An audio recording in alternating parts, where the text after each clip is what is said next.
ખાલી કલ્પના કરો કે સરદાર વલ્લભભાઈ પટેલ આ દેશના પ્રથમ ગૃહમંત્રી નહોતા તો આ દેશનું શું થાત.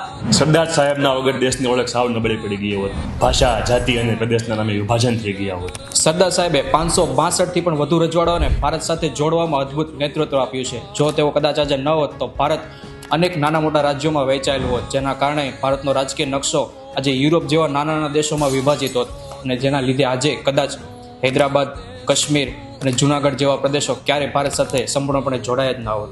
તેમના વગર દેશની આંતરિક અસ્થિરતા કાબૂમાં આવી શકી ન હોત. ચીન જેવી શક્તિઓએ ભારતના અલગ અલગ રાજ્યોને વિવિધ રીતે કાબૂમાં લેવાનો પ્રયાસ કર્યો હોત. તો પાકિસ્તાનને ભારતને દબાવવું વધુ સહેલું હોત. ભારત વૈશ્વિક સ્તરે ક્યારેય આજની જેમ એક મજબૂત રાષ્ટ્ર ના બની શક્યું હોત. સરદાર પટેલ દ્વારા દેશમાં આઈએએસ અને આઈપીએસ જેવી સંસ્થા ઊભી કરવામાં આવી, જેનાથી ભારતનું પ્રશાસન એકીકૃત થયું.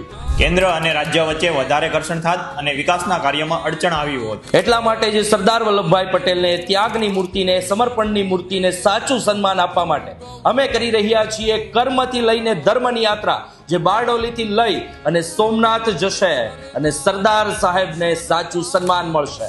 તારીખ છે 11 સપ્ટેમ્બર 2025 થી 22 સપ્ટેમ્બર 2025. બારડોલીથી યાત્રાની શરૂઆત થવાની છે અને ધર્મભૂમિ સોમનાથ ખાતે યાત્રાની પૂર્ણાહુતિ થવાની છે. ચાલો સરદાર વલ્લભભાઈ પટેલને આપણે સૌ યુવાનો સાથે મળી સાચું સન્માન આપીએ.